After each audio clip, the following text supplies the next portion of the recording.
Hello बच्चों, welcome back to the channel. Hope so आप सभी बहुत अच्छे होंगे। आज की वीडियो आप लोग के लिए बहुत ज़्यादा स्पेशल है क्योंकि अगर आप लोगों ने एसओएससी में 2024 सेशन के लिए अप्लाई अगर किया है, चाहे आप क्लास 9th में हो या फिर कि 11th में, तो आज आप लोग इस वीडियो को पूरा देखना। जितने भी आप लोग के डाउट्स है सारे क्लियर हो जाएंगे। बहुत सारे क्वेश्चंस थे आप लोगों के अलग अलग तरीके के, तो वो सारे क्वेश्चंस आज हम लोग डिस्कस करने वाले हैं। एक एक करके मैं बता देता हूँ। जैसे एडमिट कार्ड कब आएगा, क्या हम लोग स्कूल चेंज कर सकते हैं बाद में या फिर कि नहीं, इसी तरीके के बहुत सारे क्वेश्चन हैं। और साथ में स्ट्रेटजी क्या रहने वाली एग्ज़ाम में, क्या क्या आप लोग प्रिपेयर करके रखोगे, वो भी हम लोग आज डिस्कस करने वाले। कि मतलब एग्ज़ाम से पहले की जो तैयारी होती है, क्या रणनीतियाँ होती है, किस तरीके से हमें एग्ज़ाम देना चाहिए, वो सारी बातें। चलो हम लोग शुरू करते हैं आज की अपनी वीडियो।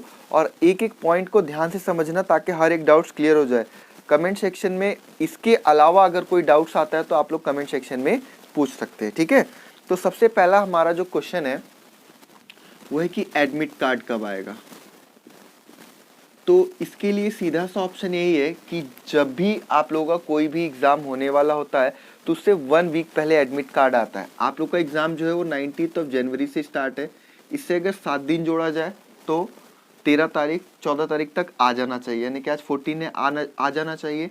तो यहाँ पे आप लोग ये मान के चलो कि आज 14 है, 14 जनवरी, आज आपका एडमिट कार्ड आ सकता है या फिर कि कल आ जाएगा। कल भी देखो, आज वीकडे ऑफ है तो ऑफ है, हो सकता है कल आ जाए। कल भी मकर संक्रांति का ऑफ अगर हुआ तो कल भी नहीं आएगा, परसों आएगा। लेकिन आज कल परसों में 2-3 दिन में आप लोग का आ जाएगा, ठीक है। तो सबसे पहली प्रॉब्लम सॉल्व हुई। एडमिट कार्ड जब आएगा तभी आप लोगों को पता चलेगा कि आपका सेंटर कहाँ है। कई बच्चे ये कह रहे थे कि सर हमें एग्ज़ाम का तो पता चल गया कि एग्ज़ाम इतनी तारीख को है, लेकिन हमें जाना कहाँ एग्ज़ाम देने, हमें ये नहीं पता। तो जब तक एडमिट कार्ड नहीं आएगा तब तक आप लोगों को पता नहीं चल पाएगा। एडमिट कार्ड जब आएगा तो उसी पे लिखा होगा कि आपका एग्ज़ाम कहाँ है, कितनी तारीख को है, कितने बजे है, सारी डिटेल उस पर लिखी होगी, ठीक है। और इसी के साथ साथ एक पॉइंट और मैंडेटरी है यहाँ पे। जब एडमिट कार्ड डाउनलोड करने वाली बात है तो उसके लिए आपको अपना आईडी और पासवर्ड जो है वो याद होना चाहिए। आपके फ़ोन पे मैसेज भी गया होगा जब आप लोगों ने अप्लाई किया होगा, जो नंबर डाल के उस पर मैसेज भी गया होगा आईडी और पासवर्ड का। तो उसी आईडी और पासवर्ड से लॉगिन करके आप लोग अपना एडमिट कार्ड डाउनलोड कर सकते हैं, ठीक है। जैसे ही एडमिट कार्ड रिलीज होगा मैं आप लोग को अपडेट कर दूंगा। चैनल पे अगर नए हो तो सब्सक्राइब कर लेना ताकि नोटिफिकेशन मिस ना होने पाए। दूसरा पॉइंट अगर हम लोग बात करें, क्या हम लोग स्कूल चेंज कर सकते हैं, do we change the school. जैसे कई बच्चों का ऐसा है कि उन्होंने अगर मान लो कि पीवीए ले लिया, परफॉर्मिंग विजुअल आर्ट ले लिया, या फिर के high end 21st century skill ले लिया, लेकिन बाद में वो बच्चा जो है वो स्टेम की पढ़ाई करना चाहता है, यानी कि 11th क्लास से वो इंजीनियरिंग या मेडिकल लाइन में जाना चाहता है। तो क्या वो अपना स्कूल चेंज कर सकता है या फिर कि अपनी डोमेन चेंज कर सकता है। तो इसका सिंपल सा क्वेश्चन है कि आप लोग को उस साल के लिए दोबारा से एंट्रेंस एग्जाम देना होगा। अगर आप क्वालिफाई कर जाते हो तो आप लोग अपना जो है वो डोमेन भी चेंज कर सकते हो, लेकिन आपको दोबारा एग्जाम देना पड़ेगा।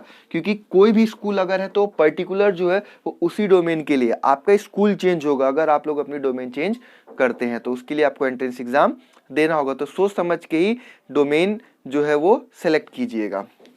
चलिए अगला है आपका कि अगर आप लोगों ने इफ अप्लाइड 3 डोमेन, अगर आप लोगों ने 3 डोमेन या फिर के 2 डोमेन में अप्लाई कर रखा है एंट्रेंस एग्जाम के लिए, तो क्या ये मैंडेटरी है। कई बच्चे ऐसा पूछ रहे थे कि क्या सर जरूरी है कि तीनों डोमेन में आप हमें एग्जाम देना पड़ेगा। तो ऐसा ज़रूरी नहीं। आपने अगर 3 डोमेन में अप्लाई कर रखा है, जस्ट लाइक आपने मान लो स्टेम में अप्लाई किया है और AFPS में भी अप्लाई किया है और साथ में high end 21st century skill में अप्लाई किया, तो आप ने तीनों में अप्लाई करने के बाद आपका मन करता है आप स्टेम का दो, आपका मन करता है स्टेम और AFPS का दो, आपका मन करता है हाई एंड। मतलब कोई भी एक एग्जाम दे सकते हो, 2 दे सकते हो, तीनों मन करे तीनों दे सकते हो। ऐसा कुछ भी नहीं कि अगर आप एक एग्जाम छोड़ दोगे तो आपका दोनों का रिजल्ट नहीं आएगा। तीनों का सेपरेट है, तीनों का एक दूसरे से कोई मतलब नहीं है। तो इसलिए आपका जितने एंट्रेंस एग्जाम देने का मन करे उतने दे सकते हो। तीनों में से 3 मैक्सिमम चॉइस होती है, आपने 3 में अप्लाई किया। ये पॉइंट भी आपका क्लियर हो गया होगा। नेक्स्ट पॉइंट है कि फाइटिंग इशू की क्या बात है। अब ये फाइटिंग जो है वहाँ पे हमें किसको ज़्यादा प्रेफरेंस मिलेगी, किसको ज़्यादा चांस होगा, तो आपको पहले ही पता है कि 50% में जो है वो गवर्नमेंट स्कूल में होते हैं, रिजर्व्ड होती है, और 50% सीट्स के लिए गवर्नमेंट और प्राइवेट दोनों होता है, ठीक है। 50% के लिए गवर्नमेंट और प्राइवेट, ये पहले की वीडियोस में भी स्टार्टिंग में भी मैंने बता रखा था। तो 50% में गवर्नमेंट स्कूल के बच्चों का सिलेक्शन होगा, 50% में गवर्नमेंट और प्राइवेट दोनों स्कूल के बच्चों का सिलेक्शन होगा।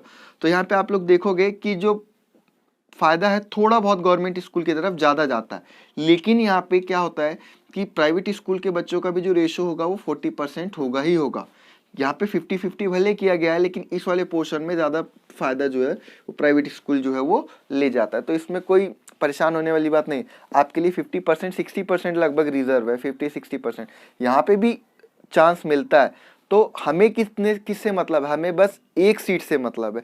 तो आप लोग को ये नहीं सोचना है कि इतने सारी भीड़ है, हम लोग कैसे एग्जाम देंगे, कैसे हमारा सिलेक्शन होगा, और भी बहुत सारी बातें। जैसे होता क्या है कि हम लोग एग्जाम देने जाते हैं, बहुत सारी बातें, जैसे हम लोग एग्ज़ाम देने जाते हैं तो हमें दिखता है कि इतने सारे लोग एग्ज़ाम देने आए हैं, तो भाई हमारा सिलेक्शन हो पाएगा कि नहीं हो पाएगा। वहाँ पे आप लोग होपलेस हो जाते हो।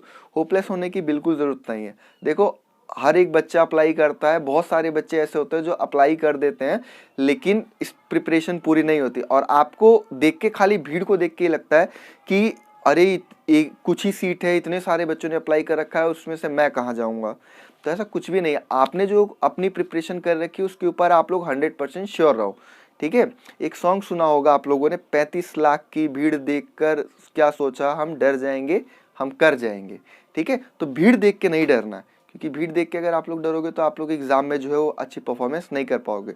दूसरी सबसे बड़ी चीज़, आप लोग कई बार होपलेस इस बात को भी लेकर हो जाते हो कि कई बार जब आप सेंटर पे पहुंचते हो तो वहाँ देखते हो आप लोग कि बच्चा जो है ऑन द स्पॉट प्रिपरेशन करे जा रहा है, पढ़े जा रहा है, और आप जो है आपने ना उस तरीके के नोट्स बनाए, ना आप लोगों ने उस तरीके की प्रिपरेशन की है, मतलब उस समय आप नहीं पढ़ रहे, तो आपको ये देख के लगता है कि ये मुझसे ज़्यादा नंबर ले आएगा, इसका सिलेक्शन हो जाएगा। तो ऐसा कुछ भी नहीं होता, ठीक है। उन सब पॉइंट्स को मैं अभी डिस्कस करने वाला हूँ आगे, कि किस तरीके से हम लोग को अपने आप को मेंटली प्रिपेयर करना है, ठीक है। आई होप ये इतने पॉइंट आप लोगों को क्लियर हो गए होंगे, ठीक है।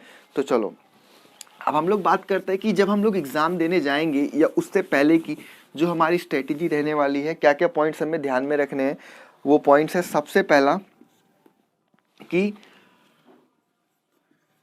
Solve more problems in less time, ठीक है। ज़्यादा से ज़्यादा प्रॉब्लम आपको सॉल्व करनी है कम से कम समय में। यानी कि यहाँ पे ज़रूरी नहीं है कि आप लोग एक्यूरेसी आप लोग की बहुत ज़्यादा अच्छी है, आप लोग अगर 20 क्वेश्चन उठाते हो 20 के 20 क्वेश्चन आप लोग सही कर देते हो, ये ज़रूरी नहीं है, ठीक है। साथ में यह भी ज़रूरी है कि जो आप 20 क्वेश्चन करते हो उस क्वेश्चन को आप एक लिमिटेड समय में करते हो। जैसे आपको मान लो कि 60 क्वेश्चन दिए गए हैं टोटल, ठीक है। 60 क्वेश्चन में आपके 20 मैथ्स के क्वेश्चन हो गए, और 20 आपके साइंस के क्वेश्चन हो गए, 20 आपके एप्टीट्यूड के क्वेश्चन हो गए। साइंस के क्वेश्चन करने में 20 क्वेश्चन करने टोटल आपको 3 घंटा मिलता है पेपर सॉल्व करने के लिए, यानी कि 180 मिनट। एक क्वेश्चन पे कितना समय है, 6 3 या 18, यानी कि 3 मिनट का समय मिला। साइंस का क्वेश्चन करने में मान लो आपको 30 सेकेंड या 1 मिनट लगता है, तो 20 मिनट यहाँ पे लगा। आपको एप्टीट्यूड का क्वेश्चन करने में मान लो 2 मिनट लगता है, तो यहाँ पे 40 मिनट लगा, तो आपके पास लगभग 2 घंटा बच गया। तो आपको यहाँ पे जो समय लगाना है वो बहुत ही परफेक्ट तरीके से लगाना है। अगर 120 मिनट होता है, मान लो 2 घंटा होता है, तो उसी के अकॉर्डिंग कैलकुलेट कर लेना कि जो सबसे ज़्यादा समय देना है वो मैथ्स में देना है, और बढ़िया तरीके से देना है। बल्कि क्वेश्चन मैथ के ज़्यादा होंगे, मैंने यहाँ पे 20 लिखा है एवरेज के लिए, लेकिन मैथ्स के क्वेश्चन ज़्यादा होंगे एज़ कम्पेयर टू साइंस। तो इसलिए आपको मैथ्स पे जो है वो ज़्यादा समय भी देना होगा, और क्वेश्चंस की एक्यूरेसी पे भी ध्यान देना होगा। ये नहीं कि एक क्वेश्चन करते गए तो उसी पे बिल्कुल लिप्त हो गए, छोड़ ही नहीं रहे हो जब तक सॉल्व नहीं हो रहा।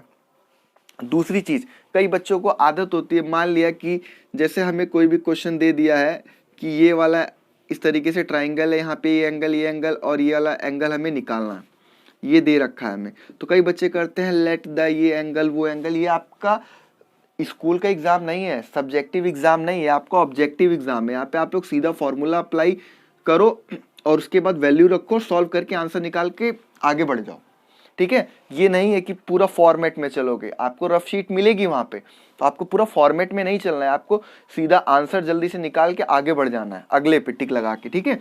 दूसरी चीज़, कई बार ऐसा होता है हमारे पास मान लो इस तरीके का क्वेश्चन आया और हम लोग को इसको डेसिमल में आंसर निकालना है। तो कई बच्चे क्या करते हैं कि पूरा डेसिमल में 4-5 वैल्यू तक निकालते चले जाते हैं। अरे भाई, एक बार डेसिमल में अगर वैल्यू निकाल रहे हो तो आपने देखो कि क्या इसका आंसर जो है 1 से स्टार्ट होता है, 2 से स्टार्ट होता है, 3 से या 4 से। अगर ठीक है, अगर जैसे 2 से स्टार्ट होता है, 2 वाला क्लिक कर गया तो पहले ही 2 पे लगा दो, आगे डेसिमल में निकालने की क्या जरूरत है। लेकिन अगर 2-2 आंसर 2 में है या 3-3 आंसर अगर 2 में है तो पॉइंट के बाद पहली डिजिट मैच करो। पहली डिजिट अगर मैच कर जाती इससे तो इस पे टिक लगा दो, इससे मैच कर जाती इस पे टिक लगा दो, और ज़्यादा आगे निकालने की जरूरत नहीं है। डोंट वेस्ट योर टाइम, अपने टाइम की वैल्यू समझना। तो यहाँ पे ये पॉइंट पहला क्लियर हो गया होगा कि ज़्यादा से ज़्यादा क्वेश्चन कम से कम समय में आपको सॉल्व करने हैं।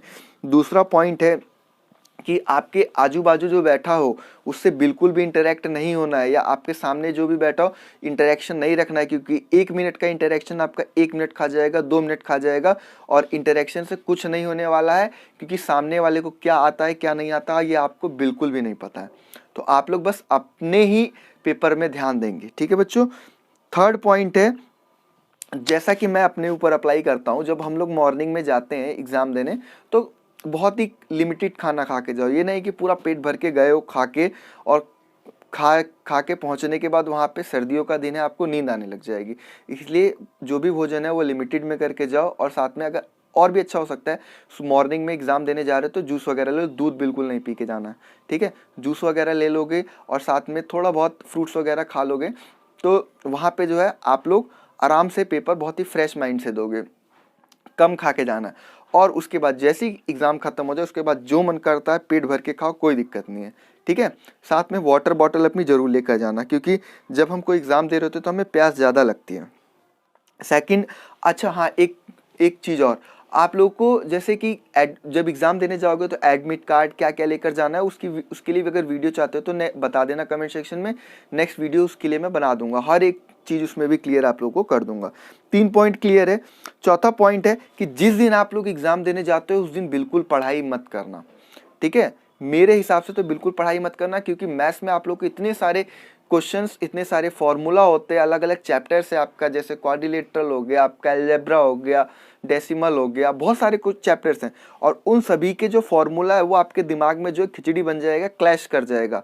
तो अपनी प्रिपरेशन जिस दिन एग्ज़ाम होगा उस दिन, उससे पहले वाली रात को 12 बजे तक कर लेना। उसके बाद जिस दिन एग्ज़ाम होगा कुछ भी नहीं छूना, बुक वगैरह, बिल्कुल शांत माइंड से रहना, किसी से ज़्यादा बातें नहीं करना, बिल्कुल शांत रहना, बिल्कुल बातें नहीं करना, क्योंकि बातें करोगे तो दिमाग इधर उधर जाएगा। सॉन्ग्स वगैरह नहीं सुनना, दिमाग को मतलब बिल्कुल रिलैक्स रखना है, और जितना भी होगा सब जाके वहाँ पे एग्ज़ाम में अपना प्रॉपर तरीके से सॉल्व करना। उसके बाद जो मन करता है वो करना। ये जिस तरीके से मैं प्रिपरेशन करता हूँ मैं अपने हिसाब से बता रहा हूँ आप लोगों को, बाकी अगर आप लोगों को कुछ और आइडिया है तो आप लोग अपने ऊपर अप्लाई कर सकते हो। जो क्वेश्चन ना आए उसे तुरंत स्किप कर देना, ये नहीं कि उस क्वेश्चन को लेकर बैठे हो भाई, नहीं जब तक होगा सॉल्व तो मैं नहीं करूँगा, ठीक है। आगे है मिनिमम अटेम्प्ट करना है। कई बच्चे सोचते हैं कि अगर हमारे पास मान लो 60 क्वेश्चन आए तो मैं 60 के 60 कर दूं। ध्यान रखना नेगेटिव मार्किंग भी है, अगर 4 गलत करते हो तो वहाँ पे 1 गलत आपका और हो जाएगा, तो इसलिए नेगेटिव मार्किंग है। अगर 60 में से आप लोग ये मान के चलते हो 48-45 क्वेश्चन भी अगर आप कर देते हो तब भी आपका सिलेक्शन हो जाएगा, एज कम्पेयर टू आप 60 के 60 करके आओ। अगर मान लो किसी बच्चे ने 45 क्वेश्चन बिल्कुल सही किए, किसी बच्चे ने 60 क्वेश्चन सही किए लेकिन उसमें उसने 4 क्वेश्चन गलत कर दिए, तो 4 4 16, 4 मार्क्स उसके और कम हो गए, 45 में से 1 लेस कर दोगे, 41 ही बचा, ठीक है। तो वहां पे वो रुक जाएगा। तो यहाँ पे ध्यान रखना, क्वेश्चन जरूरी नहीं कि सारे अटेम्प्ट करो, अटेम्प्ट सारे करने, ये नहीं कि सभी पे टिक लगा देना।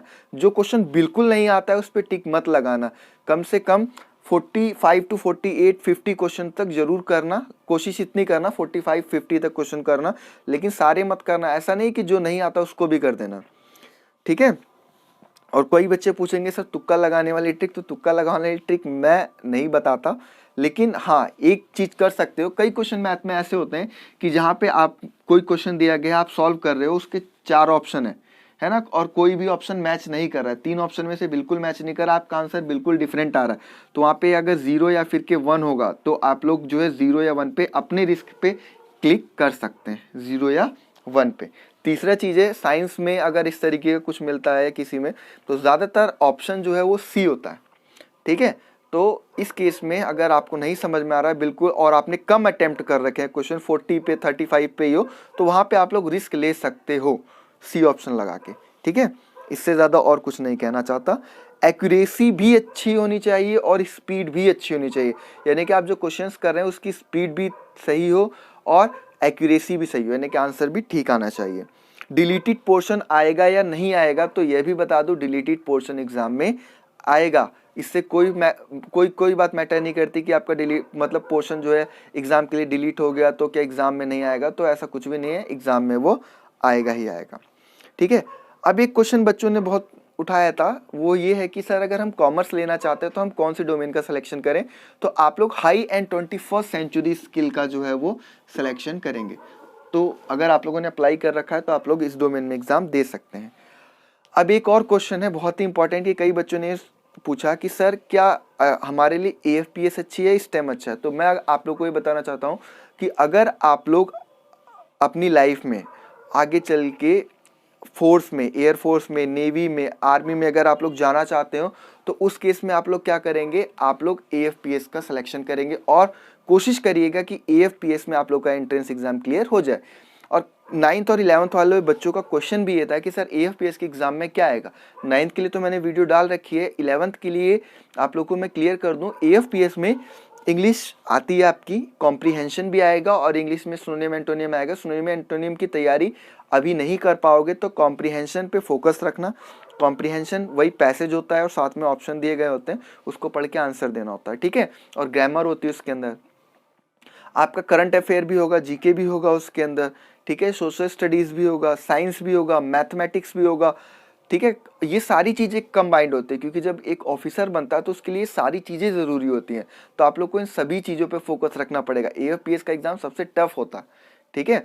तो इस पे भी आप लोग अगर क्वालिफाई करना चाहते हो, साथ में आर्मी में भी जाना चाहते हो, इंजीनियरिंग, हाँ कई बच्चों का ये कि सर मैं तो इंजीनियर बनना चाहता हूँ लेकिन साथ में आर्मी में भी जाना चाहता हूँ, तो उसके लिए आपके पास सबसे बढ़िया चॉइस AFPS है। क्योंकि AFPS वाले बच्चों का जो मेन फोकस होगा वो साइंस स्ट्रीम ही होगा। ये मत सोचना कि बिल्कुल सैनिक वो और इस तरीके का होगा। तो आप लोगों का स्कूल तो आर्मी वाला है, तो आर्मी वाला स्कूल है तो वहाँ पे आप लोग को इंजीनियरिंग वाली ही पढ़ाई जाएगी और मेडिकल वाली, ठीक है। तो उसके लिए आप लोग को टेंशन नहीं लेनी। अगर आप इंजीनियरिंग मेडिकल के साथ साथ उसमें भी जाना चाहते हो, आर्मी या फिर के एयरफोर्स या नेवी में, तो आप लोग यहाँ पे AFPS का सिलेक्शन कर सकते हो। और मेरे अकॉर्डिंग अगर आप लोग इस लाइन में जाना चाहते हो तो AFPS आप लोग के लिए ज़्यादा बेटर है। आगे है, अब इतने हमारे पॉइंट्स थे जो मैंने आप लोग को बता दिया कि एग्ज़ाम के समय में आप लोगों को क्या क्या ध्यान रखना है। अगर एग्ज़ाम जब देने जाओगे तो क्या क्या डॉक्यूमेंट्स लेकर जाना है, तो इसके लिए वीडियो चाहते हो तो आप लोग कमेंट सेक्शन में बता देना। और वीडियो अगर अच्छी लगे तो लाइक कर देना और अपने दोस्तों के साथ शेयर जरूर कर दो ताकि उनकी भी हेल्प हो जाए। All of you thank you for watching the video, stay connected and be updated. और अगर सब्सक्राइब नहीं किया तो सब्सक्राइब जरूर कर लेना, कोई भी नोटिफिकेशन मिस ना होने पाए।